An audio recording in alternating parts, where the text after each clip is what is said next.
ஏழு ஜென்ம பாவம் தீரும் இறைவா உனை எண்ண தேவாரம் பாட அந்த ஞானம் வருமே மனம் கொள்ள.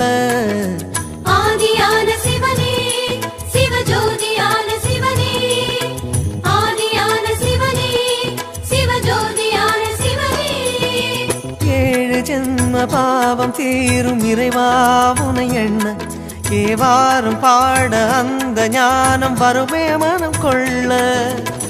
தாழும் நிலை வாராமல் காப்பவன் நீதானே, வாழும் வழி சொல்பவனே வள்ளல் பெருமானே, அண்ணாமலையானே அன்பின் பொருள் நீயே, அருணாச்சல சிவனே ஆற்றல் வடிவோனே, சக்தியின் கலையாய் பக்தியின் நிலையாய் தோன்றும் சுடரோனே, உண்ணாமுலையின்